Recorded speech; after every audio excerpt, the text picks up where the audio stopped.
Bismillahirrahmanirrahim. Assalamualaikum warahmatullahi wabarakatuh. Alhamdulillahirabbil alamin wa bihi nasta'inu ala umuri dunya waddin wa ala alihi wa sahbihi ajmain, amma ba'du. Baiklah, di sini saya akan menerangkan materi teori belajar behavioristik.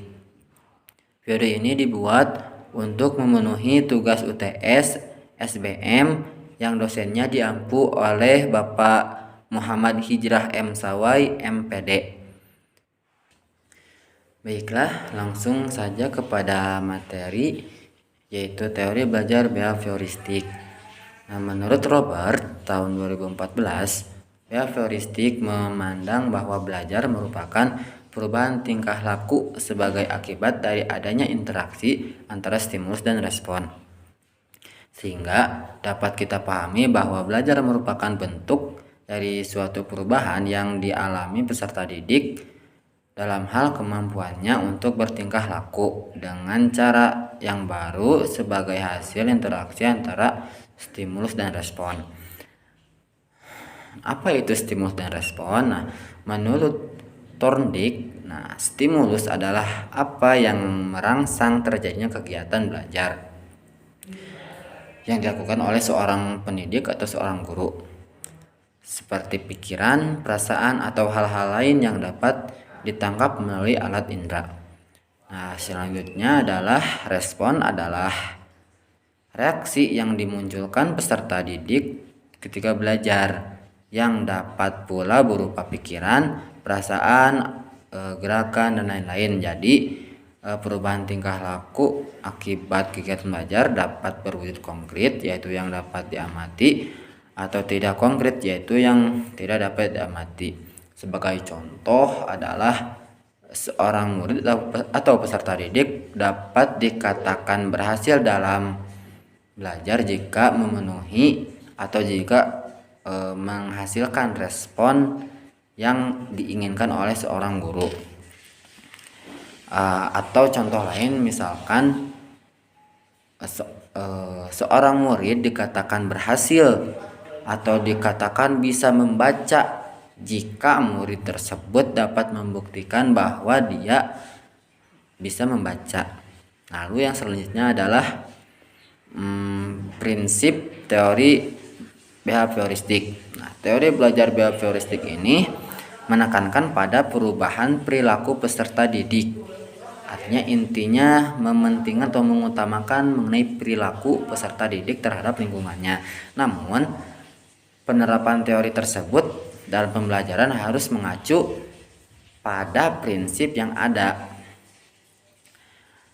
Menurut Mukinan, prinsip teori belajar behavioristik ini, yang pertama adalah apabila seseorang sudah mampu menunjukkan perubahan perilaku, maka dikatakan sudah belajar.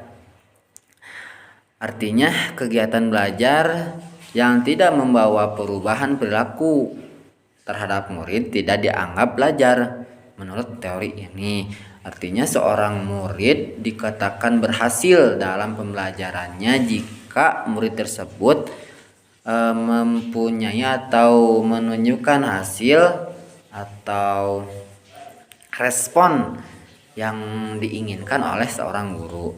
Yang kedua adalah hal yang penting pada teori ini adalah stimulus dan respon karena bisa diamati. Hal-hal lain selain stimulus dan respon tidak dianggap penting karena tidak bisa diamati. Artinya dalam teori behavioristik ini hanya mementingkan terhadap stimulus dan respon saja, tidak mementingkan hal-hal lain. Lalu yang selanjutnya adalah ciri-ciri teori belajar behavioristik.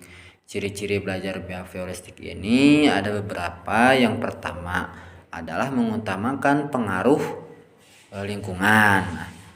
Artinya diharapkan seorang siswa atau peserta didik itu memiliki pengaruh atau belajar di lingkungannya agar perilaku peserta didik tersebut dapat terlihat. Lalu yang kedua adalah hasil pembelajaran fokus pada terbentuknya perilaku yang diinginkan. Artinya seorang guru itu dalam pembelajaran fokus terhadap hasil yang dapat dicapai oleh peserta didik. Yang diinginkan oleh seorang guru itu agar peserta didik dapat menyerap ataupun dapat menerima, dapat menghasilkan apa yang disampaikan oleh seorang guru. Yang selanjutnya adalah mementingkan pembentukan reaksi atau respon dari seorang murid atau peserta didik, yang artinya yang diharapkan oleh seorang guru itu seorang murid dapat merespon apa yang telah disampaikan oleh seorang guru.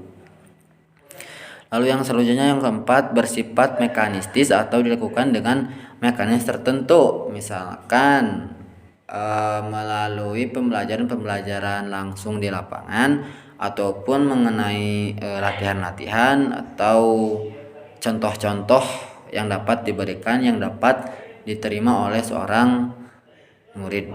Yang kelima adalah menganggap latihan itu adalah hal yang penting dalam proses pembelajaran. Artinya contoh ataupun latihan itu sangat penting dalam teori bioforensic ini karena dapat membentuk perilaku peserta didik agar mempunyai perubahan yang terlihat oleh seorang guru, yang diinginkan oleh seorang guru. Mungkin segitu mengenai teori belajar bioforensic. Atas kekurangannya saya mohon maaf. Wassalamualaikum warahmatullahi wabarakatuh.